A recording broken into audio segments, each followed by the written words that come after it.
My name is John Geib. I'm a master gardener. I've been a master gardener for about 7 or 8 years now. I'm actually a trained vegetable specialist. Means I've gone through some extra training from the normal master gardener stuff to learn to make sure that I know what I'm doing with vegetables at least somewhat. So it's going to be kind of a interesting class. We've got a lot of interesting stuff to talk about today. It's going to be about probably an hour and a half worth of talk. So if you need to get up, stand up, whatever, go to the bathroom real quick, just go ahead and go and come back. I'll keep talking without you. Please turn off your phones so that you don't have any interruptions. If you do have any questions, go ahead and let me know. I'll go ahead and answer them as best I can, either at that time or I may pause you for a few minutes, or a few seconds, because I might have it handled on the next slide. So. First thing we need to think about when we're talking about vegetables is why we want to do the vegetable gardening. The last couple of years have been rather interesting with the supply chain issues, with price increases, all that sort of stuff. So there's a lot of new reasons to get into gardening. But here's some of the more interesting ones. Saving. Everybody's like, oh, I can save money on my food bill. We'll talk about that in a minute. Relaxation and enjoyment. It is a really nice thing to be able to go into the garden and just relax in a very beautiful green space and enjoy, some of the stuff that you get to grow. If you have kids, like some of you all do, it's kind of neat to be able to get the family involved in the garden with you, and it gets a good way to bond over something that's kind of interesting. You get rewards for your labors sometimes. We'll talk about that also.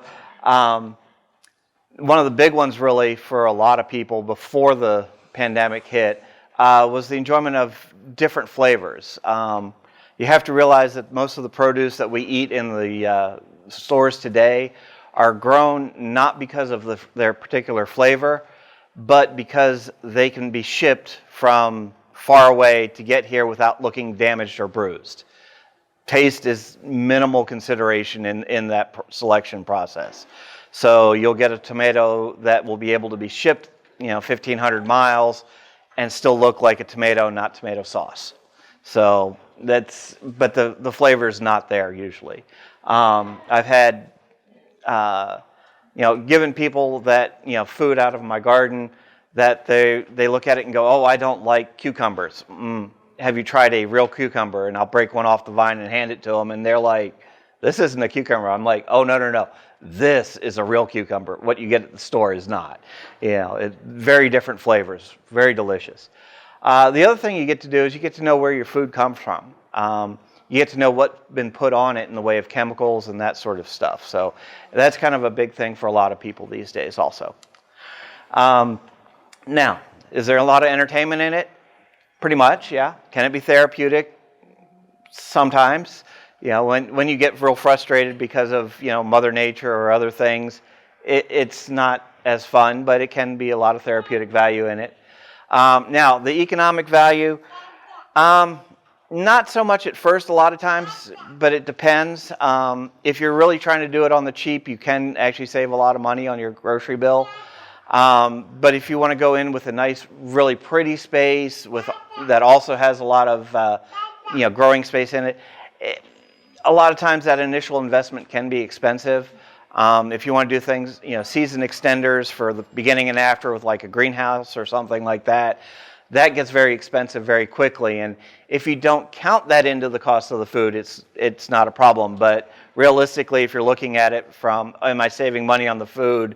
Well, you have to factor that in, and suddenly the economic value isn't really there, at least in the short term. Now, we've got about 5 main issues when we're talking about growing vegetables in West Texas.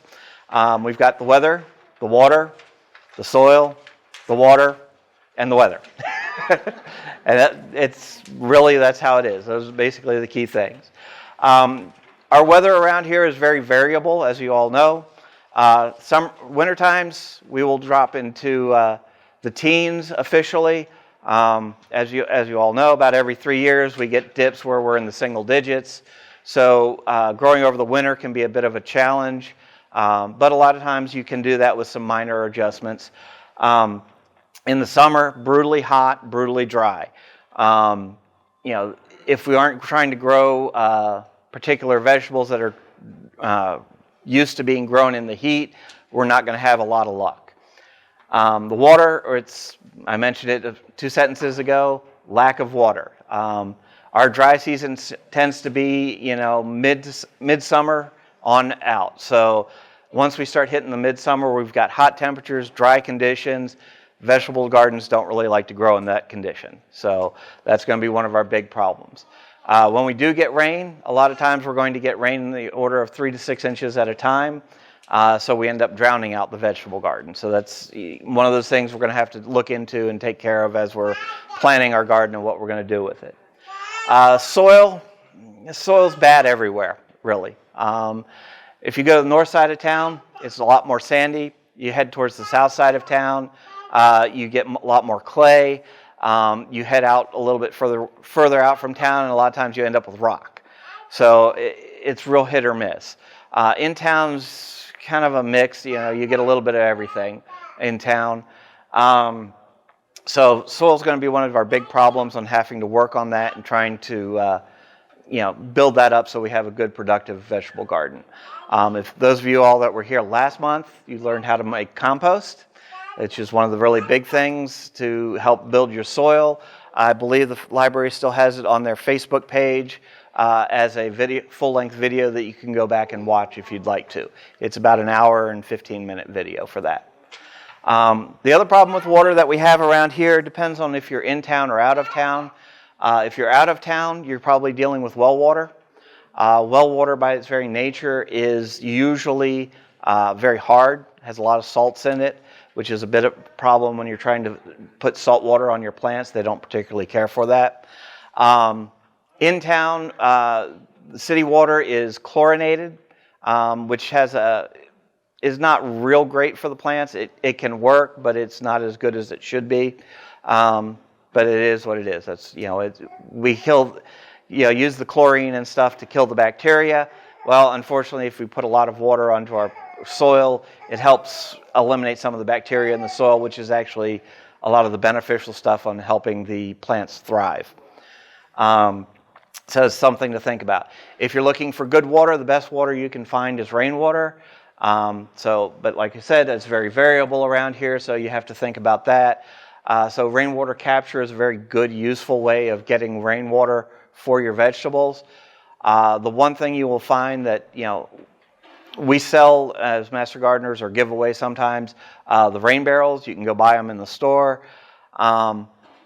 Those are great, but if you're trying to water a vegetable garden through the middle of summer, you need a lot of those small 55-gallon barrels to do it. If you're going to do rainwater capture and actually use it for your garden, I would suggest you start looking at doing a much larger barrel. A 500 or 1,000-gallon barrel is not unusual to use during a season for the vegetables. The other portion of the weather is the wonderful variability we have in extremes. This can be anything from blowing dust in the spring to tornadoes to hailstorms. These are things that we kind of don't really have any control over. Some of the things like wind and dust storms, we can kind of help alleviate that, putting up windbreaks and stuff so that the vegetable garden doesn't have quite so much issue with the wind trying to damage the plants. Things like hail, we're kind of out of luck. Unless you want to try and put some sort of a light roof cover over your vegetable garden, you're just going to have to chance it with that. I've had years where my vegetable garden basically disappeared in about 30 minutes because of the hailstorm that blew through. Got about nickel-sized hail for 30 minutes, and I had stumps left on the ground. That was all that was left. So how do we get around some of these problems? Well, we plan. And the first part of the plan is we need to start small. If you start small and you fail small, because I can guarantee you will fail. I've been growing, vegetable gardens for 10 or 15 years now. I fail all the time too. You're going to fail in our local conditions. It's a matter of if you start small, if you fail, you learn from it, and you don't get discouraged and you keep going. If you start really big, it's a lot of work, and if something happens that takes out your garden, you get really discouraged, and a lot of times you're not going to keep it up. But it's well worth it long term. Here's a small little garden design that I've got off the web. As you can see, it's nice and small. We've got a couple areas here. They've got some onions and garlic and stuff. A small, low raised bed probably for some winter type vegetables. Garlics and onions are usually planted in the fall, harvested in the spring. So these, once they get pulled out in the spring, will probably be replaced with some other stuff. They've got a couple of square foot gardens in here. This is a very high productive version of vegetable gardening. There's a book on it called The Square Foot Gardener by Matt Bartholomew. It's a good book. I'm sure they've got a copy or two here in the library.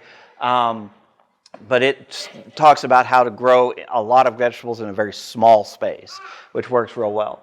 As you can see, they've got it fenced off because critters, if you live on the edge of town or further out, a lot of times you might have problems with deer or, especially if you're farther out, hogs. So a fence is useful. Even in town, it keeps the dogs and stuff out of your gardens a lot of times from digging in it. They've got some water here. It looks like they got a couple of small rain barrels. One of the things that they do have is they have the faucet inside the fence so that it's easily accessible without having to walk in and out to turn on and off the water. They also have, what they call either a worm bin or a compost bin or maybe a tool shed, also right next to the garden. That way all of your tools and everything are right there, easily accessible. And a compost bin right next to your vegetable garden is nice because as you pull out plants as they've been expended over the season, you can just toss them straight into the compost bin to get composted into soil for next year. So this is another beautiful little garden that you can see. It's well laid out. You've got a central alley right here, wide enough for a wheelbarrow. This is kind of a key thing. One of the things you'll learn when you're doing vegetable gardening, you're either bringing in lots of stuff or taking out lots of stuff. And a wheelbarrow or garden cart is very useful for that. So plan to make sure you have enough room to be able to bring that in. Notice the side aisles are small. You don't need a whole lot of aisles, way to walk down while you're between the actual garden beds. Just enough so that you don't fall over while you're walking. The garden beds themselves are probably about 4 foot wide, and there's a reason they're no more than 4 foot wide usually. You can reach into a garden bed about 2 feet without being, stretching over real hard. So that's a good thing. So you've got access to both sides of a 4 foot bed. You can cover it without stretching too much. Makes it very nice and easy to do things like weeding and harvesting. Now here's an interesting thing. You notice this back corner here. There's a dead spot. Doesn't look like anything's growing, probably from the shade that it's getting from that beautiful rose bush. So when the guy planted his garden, he probably planted the rose bush thinking, I'll get some nice pretty flowers. It'll attract all the pollinators. It just overgrew so much that it's actually shading a portion of his garden. Honestly, I'd rather lose the shaded spot to production and still have that rose bush there, both for the beauty and for all the pollinators that it's going to bring into the garden, because it'll be very helpful for you long term. When you are doing with vegetables and planning for it, you want to kind of plan what you want to do in the way of placement. One of the key things is to make sure that you plant all of your tall stuff to the north side of the vegetable beds. If you don't do that, the taller plants can shade out the smaller plants that are on the north side of it, and that could cause some stunting on your growth for the vegetables. The one place that this might be actually a benefit is if you have a lot of sun during the day and you get plenty of sunlight based on the location your garden is. If you have some stuff that can't tolerate quite as much sunlight, especially in summer, you plant some of the taller stuff on the west side of your vegetable bed. And that way, as it gets past about noon, 1 o'clock, it starts shading out some of those plants that can't handle all of that heat. And so that's a useful way to extend the season for some cooler weather crops that can't quite handle the heat, just by giving them some shade in the afternoon. So, site selection on your garden. Here's all the different factors you really need to worry about when you're talking about selecting a site for your garden. If you have a choice between a spot that has only morning sun or afternoon sun, pick the one with the morning sun. It's a little less harsh, but it is still enough that it can grow a lot of the plants. If you have some real heat-loving plants that you're trying to grow, peppers, okra, and like sweet potatoes, you may want to put a bed on the west side of the place. They love the heat. They can take the sun. Not a problem for them. Soil, sandy loam's the best type of soil you can get. Usually that's what we're working on to try and build our soil into that sort of a condition. We do want soil that is well drained. This is where the clay problem comes into. Sandy soil will drain out very nicely, sometimes too well without enough organic material in it. But clay soil will hold onto the moisture and puddle a lot of times. And so you'll end up with plants with wet feet. And plants, they like damp feet, they don't like wet feet. If it gets too wet on the feet, on the roots will rot out. So you have to take care to make sure you get some drainage through your soil. Low salinity water is the best thing you can get. Like I said, rainwater is best. City water would be next, and then well water if you have to. Convenience is always a nice thing. If you put your vegetable garden at the back end of your property off in the corner that you never go to, if you never go to that corner normally and you put your vegetable garden there, you probably won't go to it to take care of the garden when it's there. And one of the key things for a successful garden is the gardener being in the garden on a daily or every other day basis. That's the best thing. So make sure it's in a convenient location where you're going to continually be able to go access the garden. If you have a couple of selections, put it closer to the kitchen. It's always nice to be able to go, I need a couple of tomatoes for this recipe I'm making. Walk a few steps out the door, grab a couple of tomatoes right out of the garden, and come back in and finish your cooking. So that's always a nice thing to have. Now, when we're talking in town, a lot of times this might be what a garden site looks like. It's not a particularly good one, but it is what we have to work with it.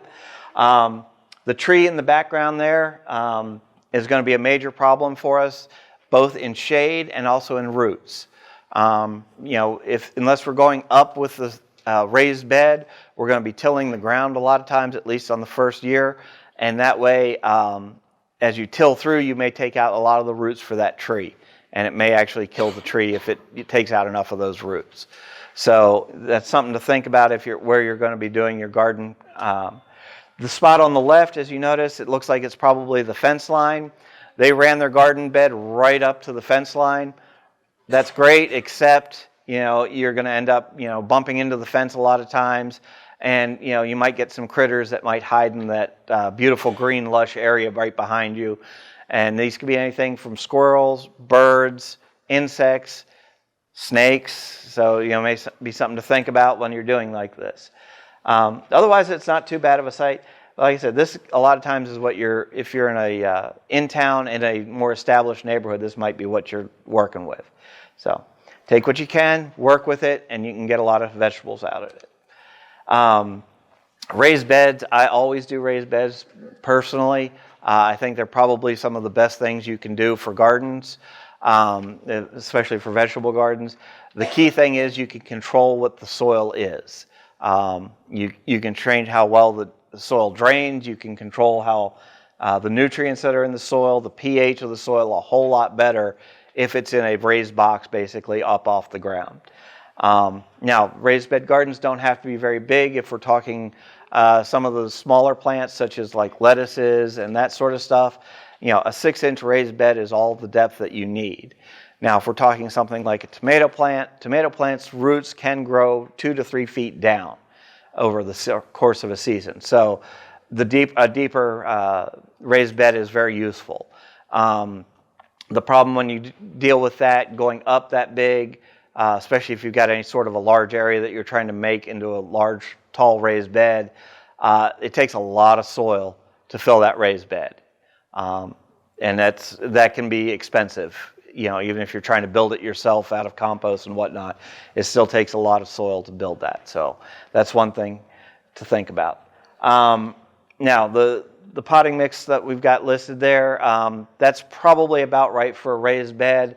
The one thing I would do more compost and maybe a little bit less vermiculite. Vermiculite or perlite is that little white pellets that you see in the plants you get from the garden center. It's an expanded rock product. It's designed to store water and break up the soil. Does a very good job at that, but it's also an extra expense, and it's also an inorganic material you're adding to your soil. Usually what we're trying to add to the soil when we're building it is actually organic material, usually in the way of compost or something like that. When we're talking about the actual garden site, we want to do a couple of things to it. We want to prep the actual bed itself. In that, we're going to also be talking about the amendments that we need to add into the soil. We need to plan for irrigation. Like I said, during the summer months, we're talking very little hit or miss rainfall, so we're going to have to make sure that we've got a consistent water supply for those vegetables. That's one of the key things for them. And then fertilization. Some people don't like to fertilize. You're taking nutrients out of the soil. You're going to have to fertilize one way or the other. It's just a matter of what you're going to be putting on your soil. Okay, so seed bed prep.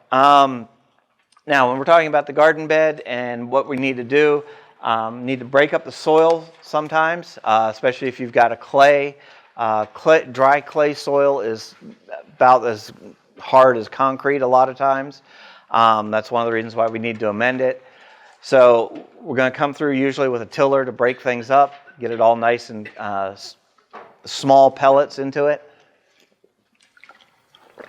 A lot of times if we're doing this in the middle of a yard that we're trying to convert into a vegetable garden, we're going to have some form of a grass. The one thing I will warn you about with Bermuda grass spreads by three particular methods. It spreads by seed, by runners across the top of the ground, and then what's called rhizomes under the ground, which are basically oversized roots for what most people look at them as.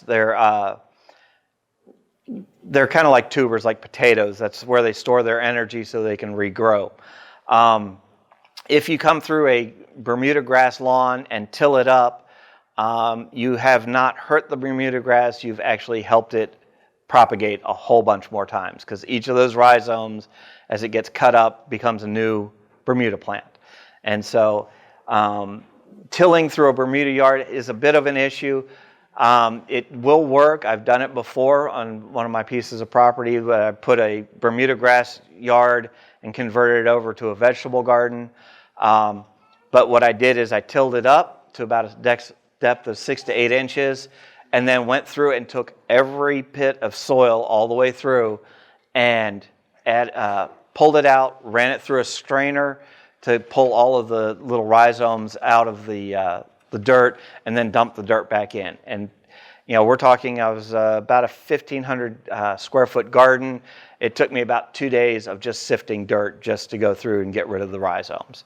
But I had very little problem with Bermuda grass in that garden bed for the length of the time that I was using it. So, another option, especially with Bermuda grass, is to solarize the ground.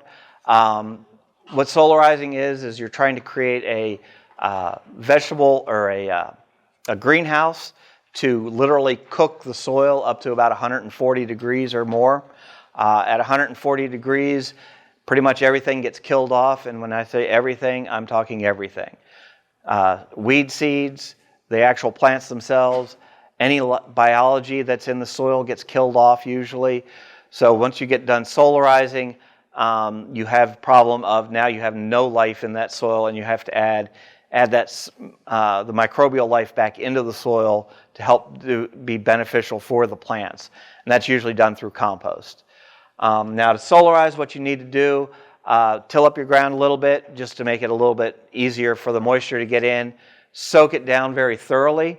And we're talking it's got to be really damp and wet. Put a sheet of clear plastic over the ground. A lot of people talk about doing it as black plastic. Clear plastic is really what you're looking at doing.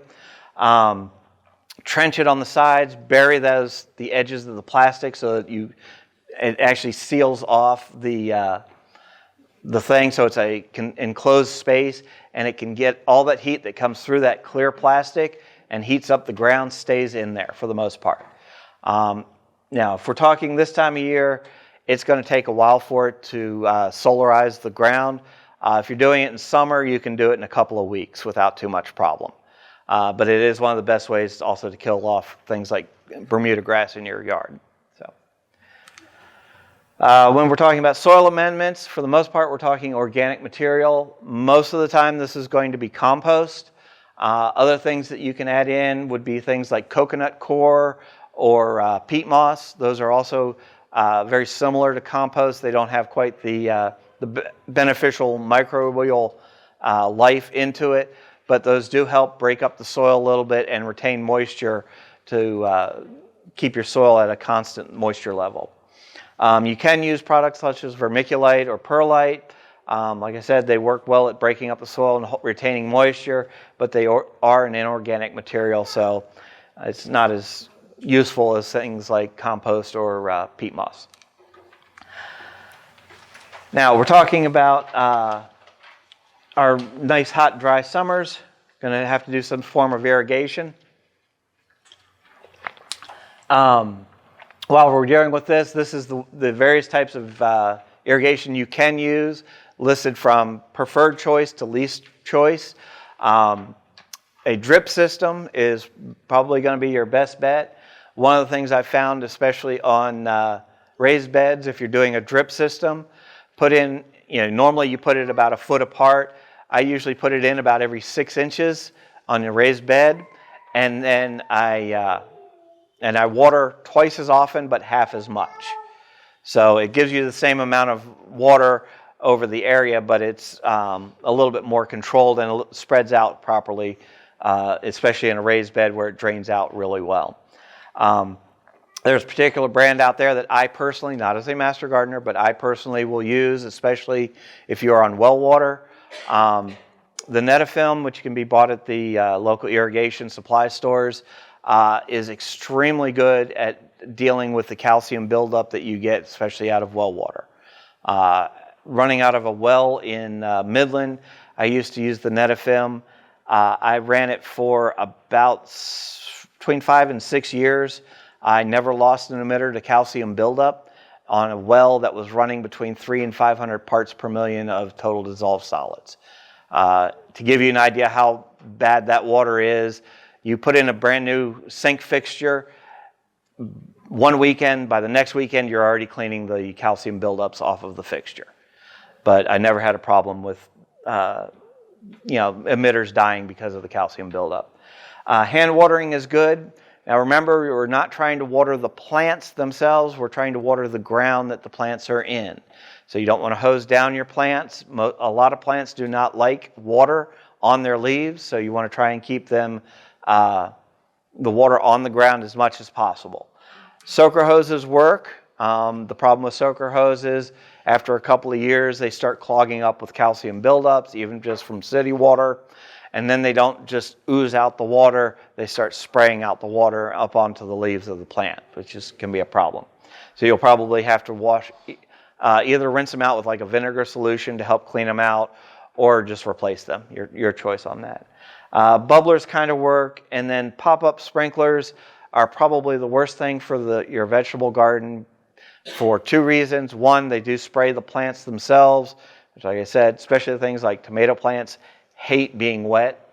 It has problems of spreading viruses on your tomato plants very badly. The other problem with pop-up sprinklers is they waste about half of the water that they send out through the sprinkler head. So if you're sprinkling, figuring you're getting an inch of water on your plants based on runtime and whatnot for your pop-up sprinkler, you're probably actually only getting about half an inch worth of rainfall onto your ground. for the plants to use. The rest of it gets evaporated out. Fertilization, two basic types of fertilizers you can use. You can do like certified organic or a non-organic, which actually is also a not organic type material a lot of times. The organic is usually going to be a much lower grade of nutrients for your plants. It's going to be the nitrogen levels, phosphorus and potassium levels will be much lower available for the plants per unit for the organics. As you know, we're talking things like blood meal, bone meal, that sort of stuff. That's just the way it is with it. The other one, the inorganic versions of fertilizers are more chemical-based. They're a lot of times salt-based also, but they have much higher concentrations of the nutrients in them. So it works well for using the inorganics if you want. Just have to remember that you're dealing with adding a lot of times salts, which is how those nitrogens are the nutrients are fixed into the fertilizer. They're through salts, and that's, you got to make sure you don't burn your plant with that extra salt. Usually you want to try and fertilize at the beginning of the year before you start planting everything. A lot of times just a broadcast spread of the fertilizer over the garden bed, till that in, and then possibly some extra feedings during the year, just adding a little extra onto the side and watering it in right near the plant will work. When you do fertilizer, the best thing to do is to get a soil analysis, determine what you actually are needing in your soil.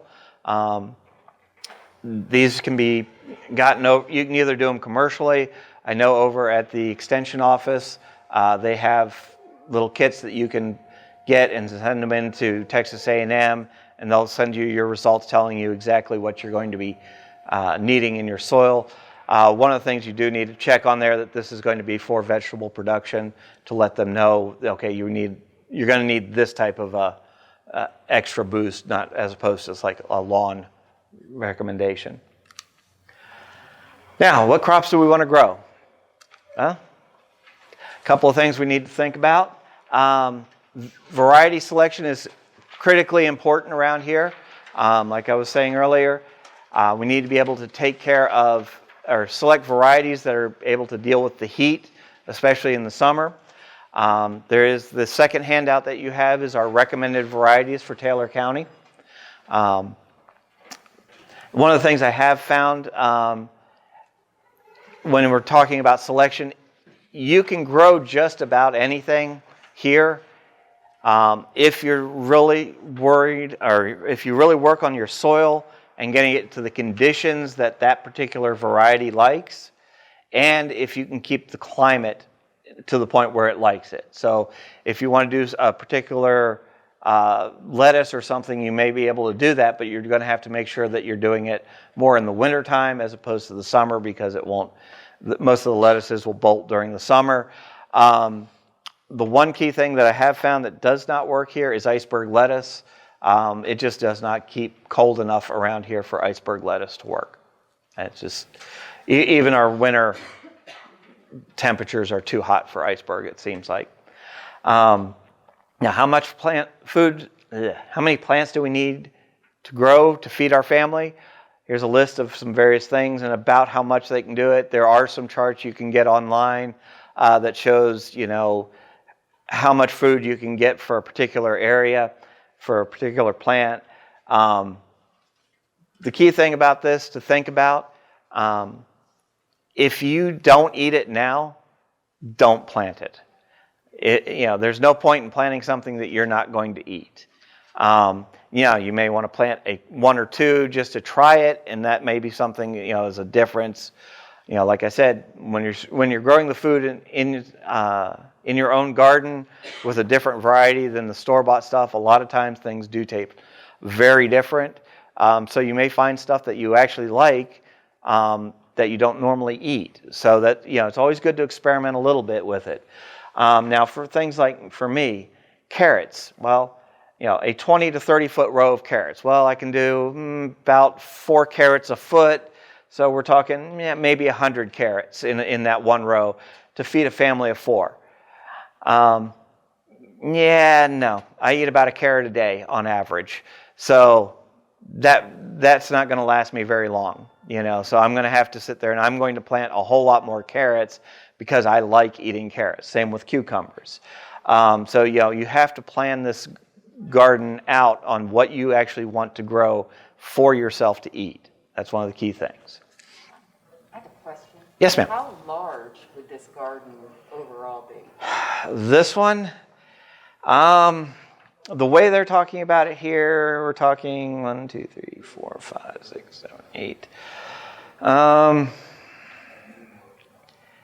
That's probably a pretty good sized garden. The asparagus plants is going to take probably about 50 square feet.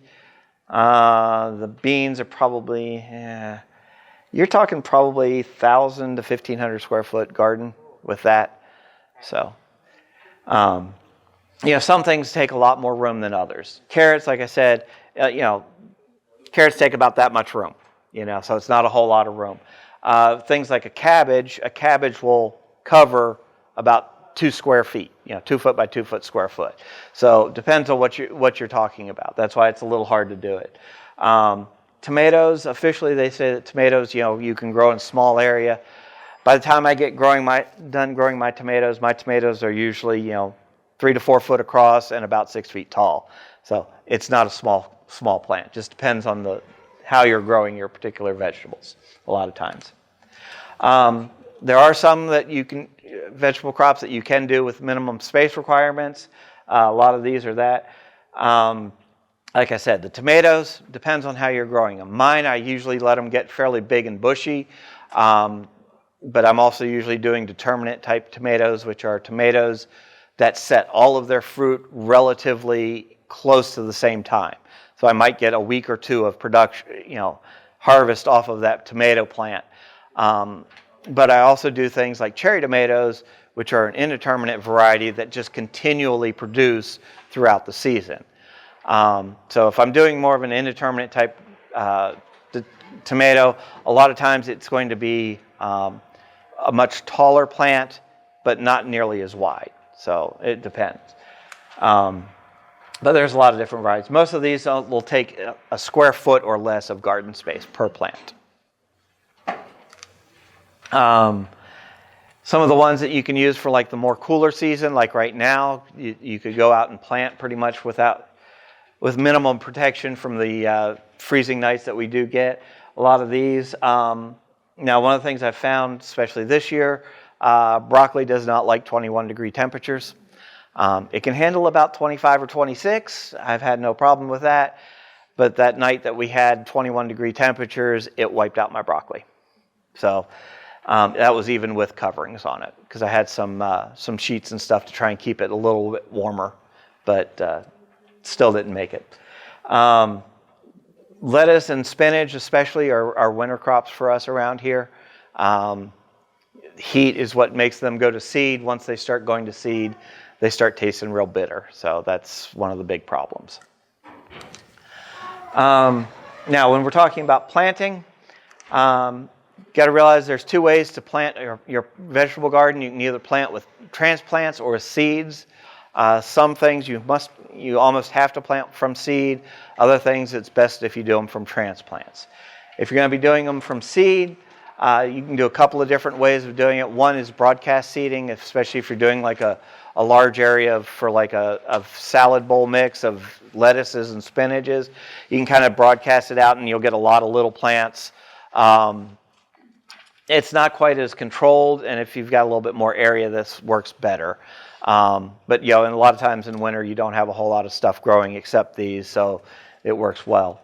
Otherwise, you need to kind of try and follow the information on the seed packet. Usually what they do is when they talk about it, got to remember these are seed companies. Their job is to sell you seeds. So they'll tell you plant a seed every inch and then come back in 3 weeks and thin the seeds so that you have the correct spacing for the final plants to grow. This can be a problem. You're wasting a lot of seeds when you do it that way. The key thing is that you don't end up with any holes. You end up with all the plants that you wanted to plant originally, but you end up with a lot of extras. Now those can be trimmed off, eaten. Seedlings work real good as little microgreens. They do have some decent flavor to them, and they do mix well into salads also. So one of the key things about it, if you're doing seeds, make sure you label them. And usually how I do it, I have my labels pre-made up with all of the seeds that I'm going to go plant in the garden. I put the label in first, and then I start running the seeds. Because you'll always go, I'll plant all the seeds and I'll get the labels later, and then you'll go, oh wait, what was that again? So put the label in first, run the seeds. It's the best way to do it. You usually want to put not only the what you're actually growing in the way of specific type of plant, like it's a cucumber, but the variety, like it's a Marketmore 78 or something like that. And usually the planting date is also going to go on that. This will give you an idea of when your harvest should be actually showing up. Because one of the things on that seed packet lists is days to harvest.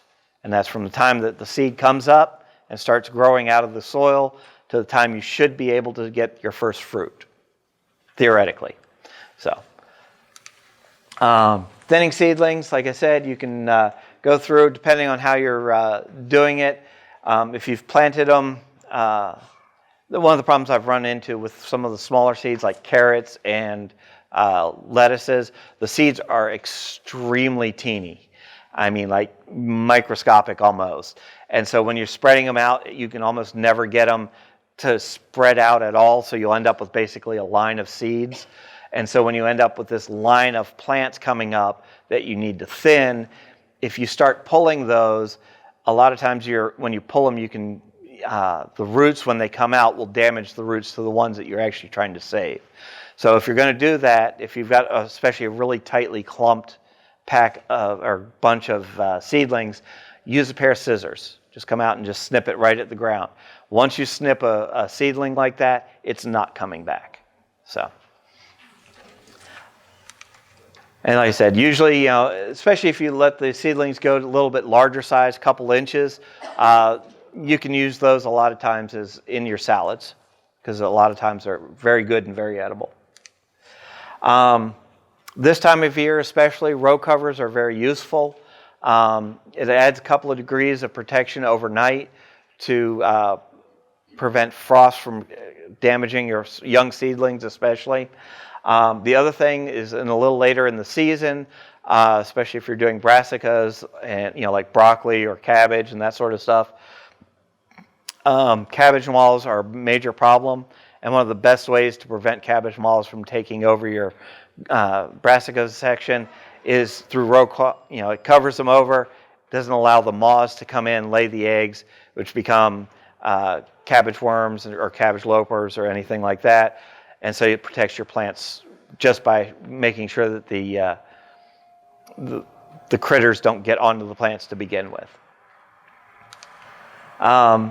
Transplants are probably some of the best ways to start get a well-established garden going. Now, usually takes about 7 to 10 days to get a transplant or a seed to start growing, and then usually you're going to want to take another week or two after that to get that seedling up to a decent size to plant outside. This is one of the ways you can kind of cheat on our last frost date if you wanted to get something that is says plant after your last frost date. You go ahead and you start it inside and you kind of get it growing up inside before you transplant it outside after the frost date. Usually when we're talking transplants, we're talking 6 to 8 inch tall plants. We don't want them too big usually. The one exception to that is going to be tomatoes, which I'll talk about in a second. And also you want to have 2 to 4 what's called true leaves. When your seedling comes up, pretty much every seedling you're going to see is going to look like these. Just 2 little lobed leaves, that's all. Okay, those are called the cotyledal leaves. Those are the seeds or the leaves that are able to be supplied with enough energy to grow from the seed itself. Once it grows up, got the cotyledons, there's enough sunlight, it can now start forming the true leaves. And the true leaves are the ones that actually look like the final product that you're trying to grow. When we're talking about what to plant by transplant and what not, some things work well with transplants, some don't. Here's a list, kind of breaks them out just to kind of give you a general idea. Beans, I do actually transplant my beans. The one key thing of that, a lot of the problem that we have with the difficult varieties to transplant is they don't like their roots disturbed. So if you can find a way to transplant it without really disturbing the root mass, you can go ahead and transplant them. I usually do that with my beans. The one exception to this, a lot of time, or for most of this, is root crops like carrots or beets. Those, because you're trying to grow the root, you really need to go from seed in the ground. You can't transplant those. Tomatoes are the big difference here that we always want to try and transplant. What's kind of a neat thing about the tomato plant is any place that the stalk of a tomato plant touches the ground, it grows roots. It's naturally a vining plant if you actually look at it in the wild. So what you usually do with the tomato plants, I usually let my tomato plants get up to be about 2 foot tall. I've got them under grow lights usually inside, get them nice, big, and tall. And then when I go to transplant them out, usually fairly early in the season, I'll dig a nice big hole. I'll strip off all the leaves off of this big stalk except for the top 6 inches. And I'll bury that stalk 18 inches down into the ground. That entire stalk now starts running out roots on top of the root mass it already had, based off of that little set of leaves on top. And this is why I end up with tomato plants that are this big around and about that tall and produce lots of tomatoes. So that's one of the things you can do. Now, do you have to go straight down on that stalk? No. You can actually dig a trench and set the tomato plant in and then gently curl it up so that the leaves are up and then just bury it down. That'll work also. If you're going to go to the store to buy your transplants, which a lot of people will do, make sure you bring home healthy transplants. Look at the plant. Possibly, actually tap it on the bottom and pull the plant a little bit out of the container so you can look at the roots. You want to make sure that it's not root bound. The roots just haven't completely surrounded itself. If it's root bound, it's been there a little bit too long and it might not be as healthy as it could be. Things like on this, you'll see that the one in the middle has like a green algae film on the top. It means it's probably been in standing water quite a bit, and so it's going to have a little bit of a hard time trying to fight that off. It's going to have possibly some root rot in there. So you may want to try and skip those and move with some of the other ones. Also, when you're looking at your plants, don't bring any problems home with you. And from these, I'm talking hitchhikers on the plants. Take your plants, kind of look at them on the top, make sure there's no insects on them.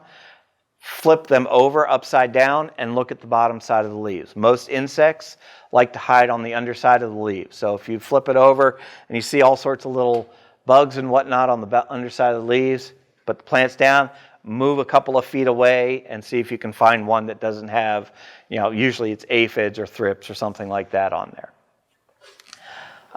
When you are transplanting, you don't have to add any starter solution or root growth or anything like that to get it. You just want to go ahead and plant that into the garden. You want to make sure that you dig a hole deep enough so that the soil that you have in that block gets covered up just slightly with the soil in your garden. The soil that they have in the seed starting mix that they have at the stores especially is very prone to drying out very quickly. And so you want to kind of cover that up so that it doesn't have a tendency to try and suck all the moisture out of that plant before you can get it watered again. Usually what you're going to want to do once you've transplanted all your plants out there or even with seeds, you are going to want to mulch over top of it. There are a lot of benefits to mulch. Now, you can either do things like the weed fabric in this picture, or the mulch, or the straw mulch, or you could do things like wood chips. It's up to you. All of these will work fine. I do recommend organic, like mulch or straw or wood chip mulch, or the weed fabric. I don't recommend anything like gravel or anything like that as a mulch. Some of the key reasons for mulch, they do save you a lot on having to water quite so often. It prevents that evaporation right at the soil level, so it is very useful for that. The other big thing it does is it prevents weeds from growing up a lot of times. The one problem with mulch is it is a habitat for bugs. Now, a lot of bugs are good, but there are also a lot of bugs that are bad that do like to have a tendency to hide in your mulch. So that is one thing to think about. Okay, we've got our garden. We've got it all planted up. Now what do we do with it once we're inside the garden? Remember, irrigation is going to be essential for us to keep it well watered.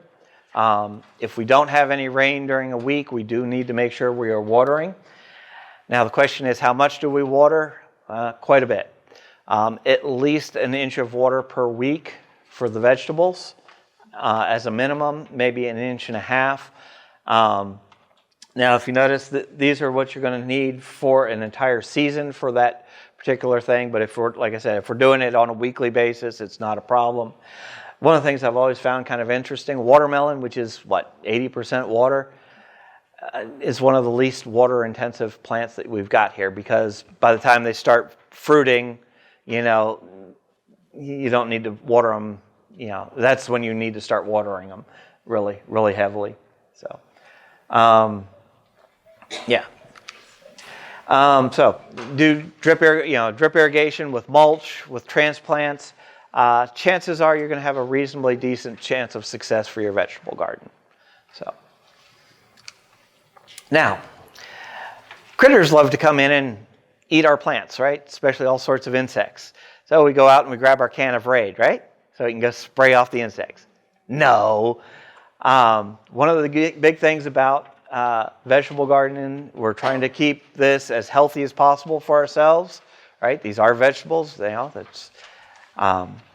so a lot of times what we're going to do is what's called integrated pest management. For the most part, we're going to let Mother Nature take care of itself. We've got aphids. Well, ladybugs will come and eat the aphids here eventually. May get a little bit of damage on the front end. We may have to do some minor adjustments to make sure that the aphids don't kill us while we're waiting for the ladybugs to show up.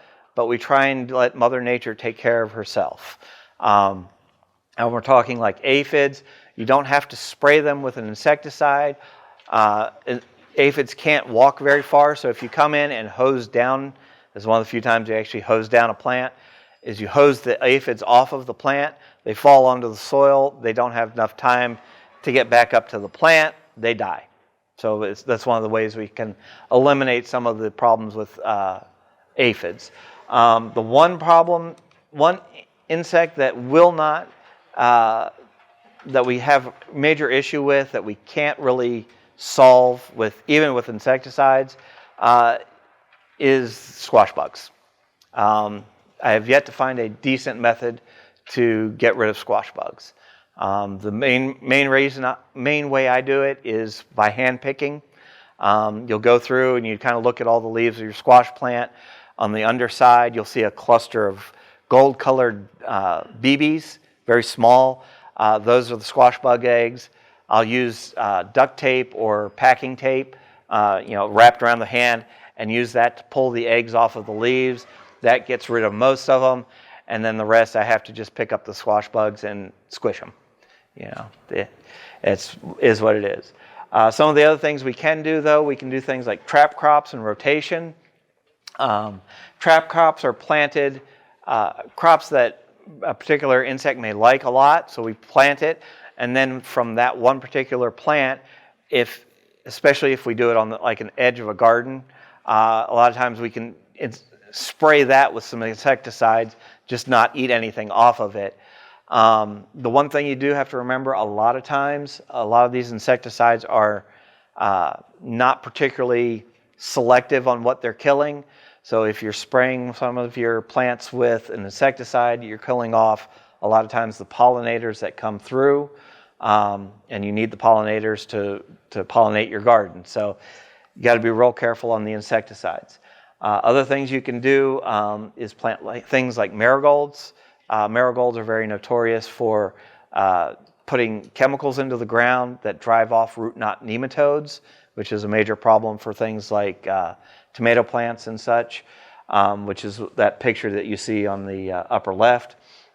The marigolds work well. They also have a tendency to put out a fairly strong odor, especially if they're put in a large number. And that way they can kind of mask that there's a plant there that some of the insects like to come and eat. When I plant my tomatoes, I plant marigolds on both sides of my tomatoes. And I'm talking like a marigold plant per tomato plant. I'm doing a solid wall of marigolds on either side to help prevent the root knot nematodes and keep them from getting a lot of the pests on them. Other things you could do for like root knot nematodes is ryegrass. You plant a patch of ryegrass, the nematodes go over to that, and you don't have to worry about them so much. I'm trying to think if there's anything else. No. The other problem that you'll have, especially in town, is critters. Most of these in town are going to be squirrels, although you could get skunks, raccoons, that sort of stuff, rats and mice a lot of times. These are going to be problems. There's no real good way to take care of them a lot of times. You can take the option on the bottom if you live out in the country, not allowed to in the city, but it is what it is. I have heard of using, like in your strawberry patches, put in red painted stones next to your strawberry plants before they start producing strawberries. The idea is to give the birds the idea to come in, eat, oh, look, it's a strawberry. They hit the strawberry. They're like, nope. And then later on, they don't mess with the strawberries. I don't know how effective that is.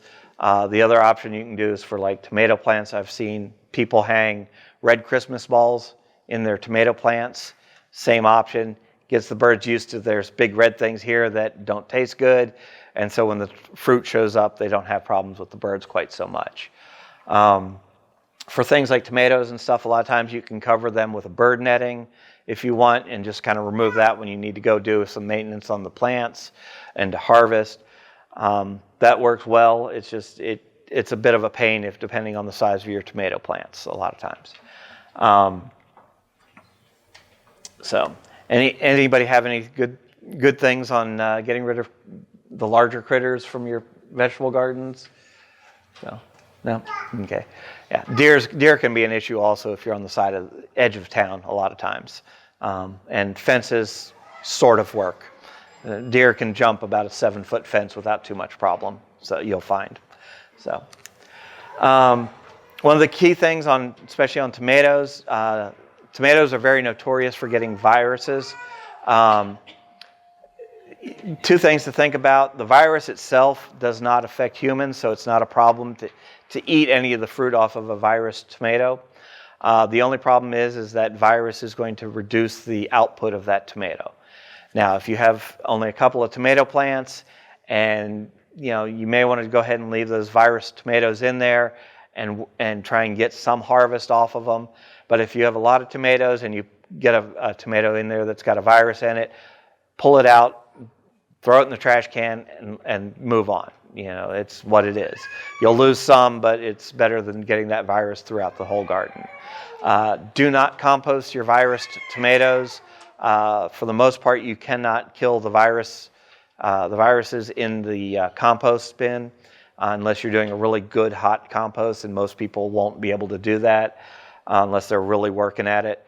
So throwing virus tomatoes away is the best way to get rid of them. So. And when you do that, make sure you rotate your tomatoes to a new section of the garden next year so that virus doesn't just reappear back into your garden. Yes, ma'am? When you're referring to viruses, are you referring to blight? Blight, I can never say it. I always call it vermicelli, but there's a couple of viruses that are notorious in tomatoes. Blight is one of the big ones.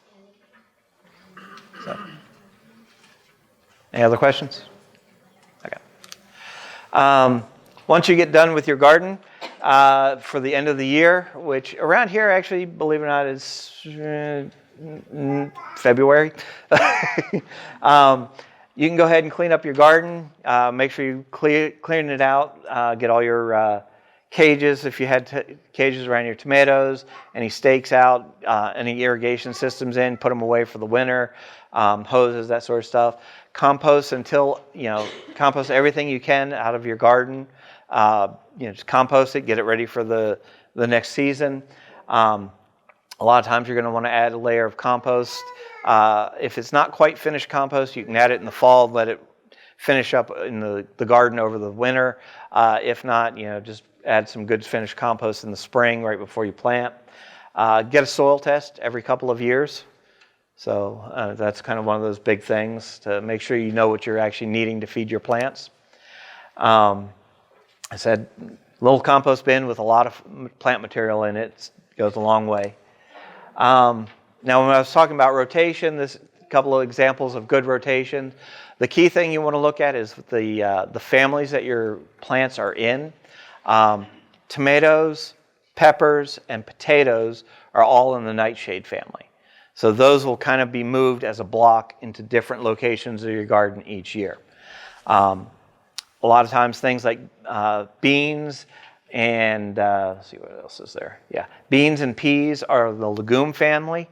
They fix nitrogen into the soil, so they add nitrogen back in, which is a very useful thing to do, but then you also want to be careful. You've pulled all this nitrogen into the soil. You now have a very nitrogen-rich soil.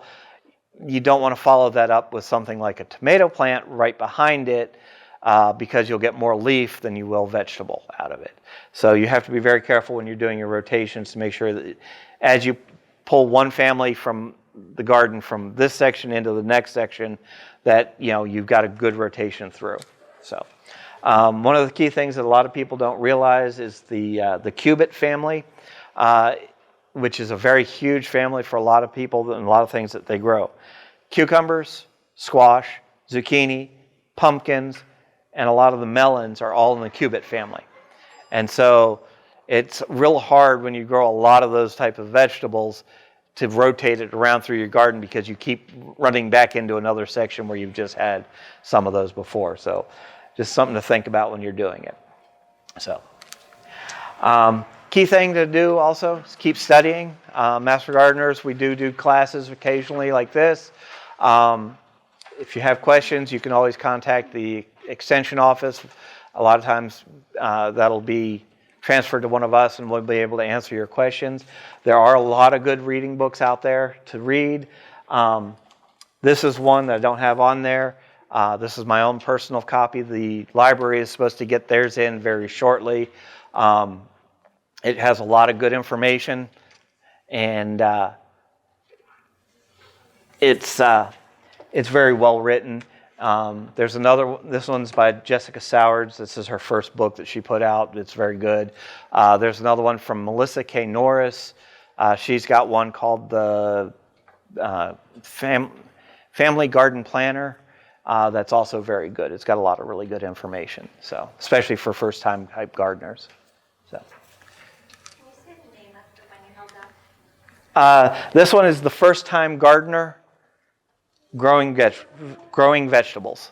So it's by Jessica Sowards, Sowards. I know they do have a copy of that over at the Dias Library, which the library can actually order in if need be. So, last rule of gardening: have fun. It's an enjoyable time, no matter how much frustration Mother Nature can throw at you. So, any questions? Yes, ma'am. John, I was wondering if you could comment any on container gardening. Okay. Container gardening is going to be basically small raised bed gardening. So a lot of the same things are going to apply. You're going to want to make sure your soil's good mix.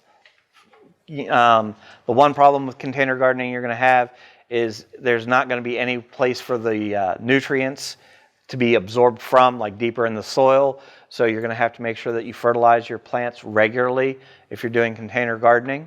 The nice thing about container gardening, you can move the plant around to sunnier or shadier locations as you need to.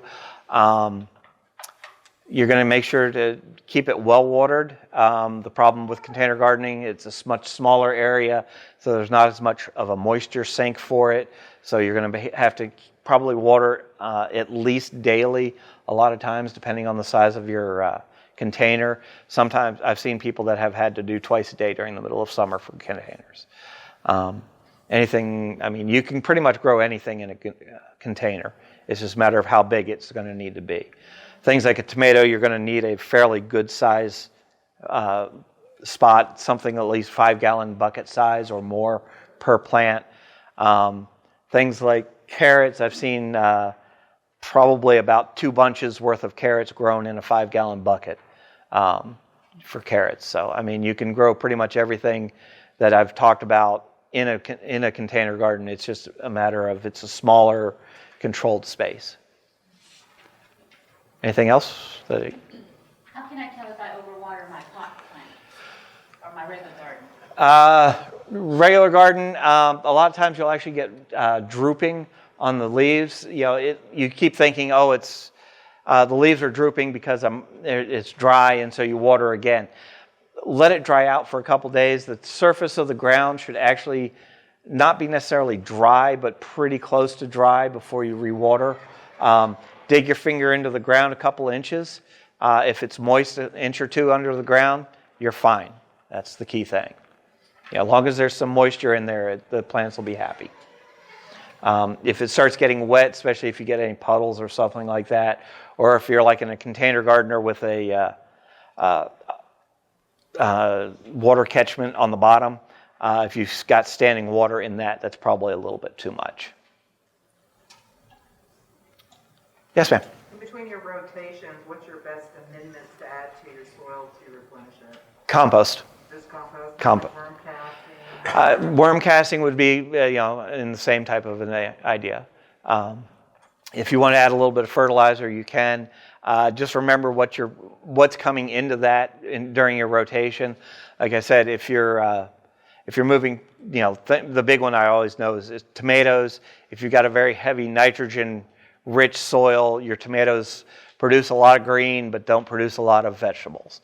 But if you're doing something like a salad or a lettuce, salad mix or lettuce or spinach, high nitrogen area would be a good time to rotate that in. So what do you want to use to encourage food production? Phosphorus or phosphorus? It's nitrogen grows up, phosphorus grows roots, and potassium grows sideways. So it's the vegetables. So very bunch of banana peels? Banana peels would be potassium, yeah. So, any other questions? Yes. For windproofing, Yes. Is that stuff you can get at the store?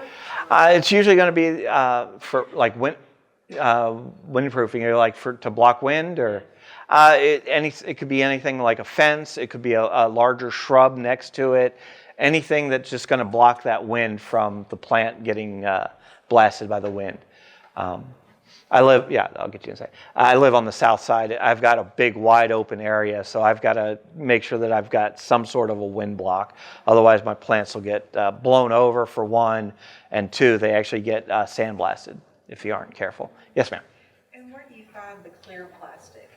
The clear Black. Clear plastic, you should be able to get it at any of the big box stores. They usually have big rolls, usually in the painting section, because it's like drop cloth. Yeah. Now, you got to remember, if it goes too long sitting on the ground, it's going to decompose at least a little bit in the sunlight. So you want to make sure it's not more than a couple of months at a time. So. Yes, ma'am. Those worms from the tomatoes, how do I get rid of those? Okay, tomato hornworms. The only way to get those off is to pick them off by hand. Now, one of the neat tricks you can do for finding the tomato hornworms, because tomato hornworms are naturally the same color as the tomato stalk. So they're almost impossible to find when they're small. You usually find them by the fact that there's the poop from the caterpillars. You'll find piles of it around and go, oh, I've got something. Or your tomato plant, half of it vanished overnight because it got stripped by this tomato hornworm. And they'll get to be 3 or 4 inches long and as big as around as your finger. They're huge when they get big. Black light makes them glow in the dark. So if you go out after dark with a little cheap black light and just shine them across your tomato plants, you'll find all of your tomato hornworms. And you can find them when they're this big and you'd never find them otherwise. So. And for seeds, Yes. what's a good place to find seeds? I know the dollar store has some, but I don't know if they're actually good seeds or not. For the most part, all of the seeds are going to be about the same. It's particularly variety is what you're going to be looking for. I don't know if the dollar store will have good varieties for our location. The big box stores will have them. The nurseries will have them. There are sites online that, especially if you're looking for more of an heirloom style plant, Johnny's Seeds, Baker Creek Heirloom Company, Southern Seed Exchange. Those are some of the ones I know that I've had good luck with. There are others. So. Is wild seeds a good area? Pardon? Wild seeds? No, usually not. So. Can you also use seeds that you've Yes. dried out from? Yes, there's a whole. I could give it another full lecture just on seed saving and that sort of stuff. The one thing about seed saving, when you go to save seeds, if you aren't kind of isolating the seeds from, this variety versus this variety, you might get some cross pollination. May or may not be a good cross. You don't know until it actually grows. So tomatoes usually are not a problem to save the seeds on because they self-pollinate themselves. There are several varieties of vegetables that self-pollinate. Things like squashes and a lot of the cubits don't. So you actually have to kind of isolate the flowers or cross-pollinate by yourself to make sure that you got what you want. Yes, ma'am. Sir, I have a question regarding putting fruit trees and vegetable garden in such a same proximity. Yeah. Would you have any suggestions on what fruit trees would work well with vegetable garden beside it, or For the most part, most of the fruit trees are going to bloom fairly early in the spring. So they really aren't going to be much in the way of an attractant for pollinators.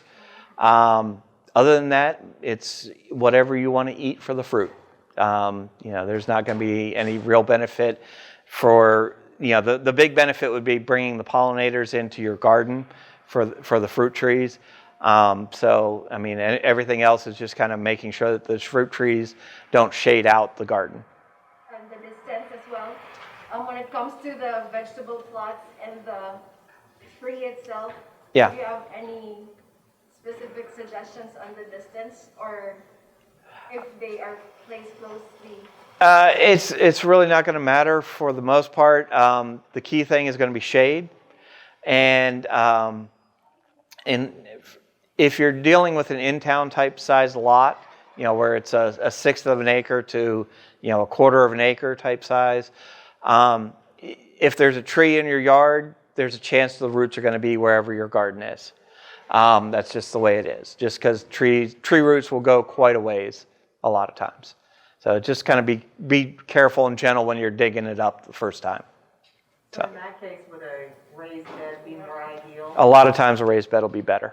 Yeah, especially if you've got a lot of trees nearby. I have one more. Yeah. What is your suggestion for overwintering strawberry plants?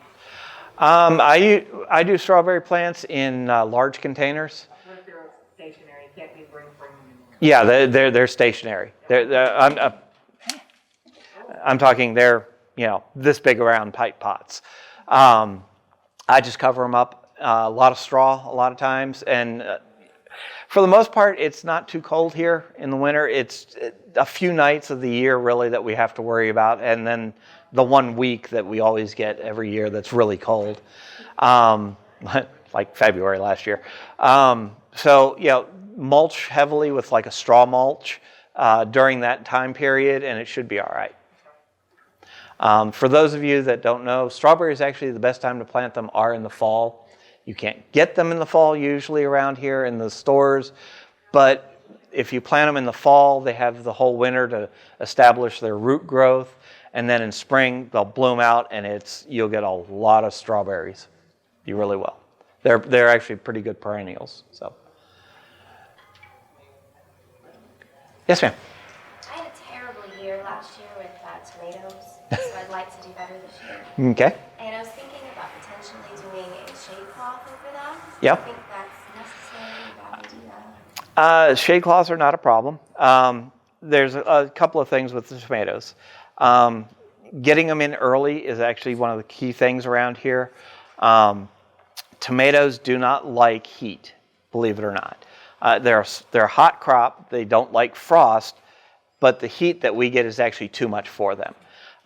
If we're getting nights where the temperature is not dropping below 75, the pollen that it would go to create the tomato itself actually gets killed off because it's too hot, and so you won't set any fruit. So if you can kind of cool off the tomato plants by shade cloth or something like that, that's actually very helpful. But if it's middle of summer, there's a section of summer, usually late July, early August, tomato plants just aren't going to produce. So you want to try and get everything done and set early so that you can just let them grow while they're during that hot season. And then a lot of times I'll do a late season. A fall season type crop also. So I'll plant them in July, late June, early July, so that I have enough time to get a crop in before first frost. So, anything else you can think of? Was there a particular problem that you were having with them last year? Just weren't producing? I think I overwatered them. Yeah. Because I'm always like, it's so hot here, it needs so much water. Yeah. Well, like I said, check the soil and see if it's got any moisture. So. Okay, because I have one of those landscaping irrigation tubes, those brown ones. Yep. That have the holes. Yep. That's what we have in the garden. Yeah, those work well. I think I'm doing it too often. Depends on what you're doing. How often are you running it, and for how long?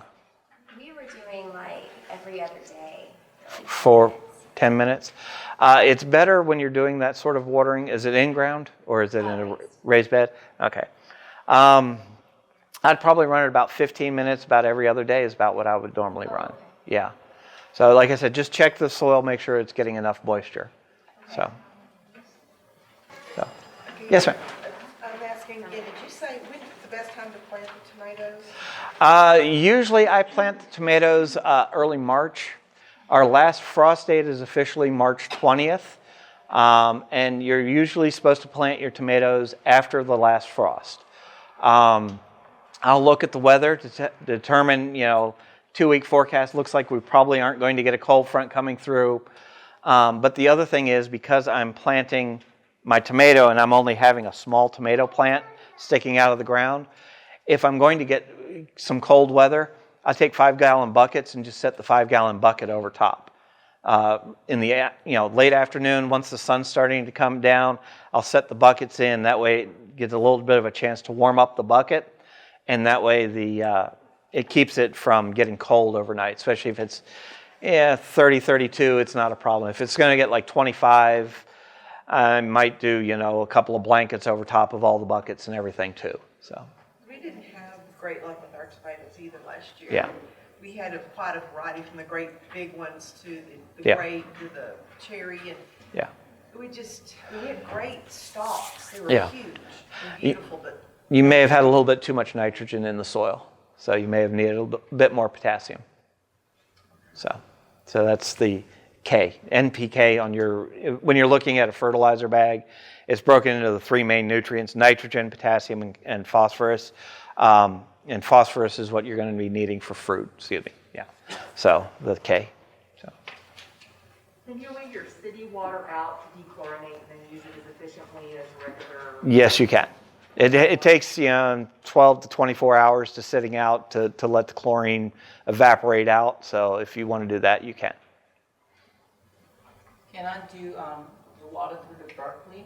You'll have to put everything back in? You can, but it's going to take a lot of water.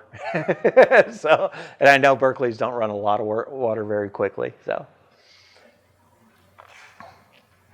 any other questions? Okay. Well, if not, thank you all very much. Appreciate you all coming.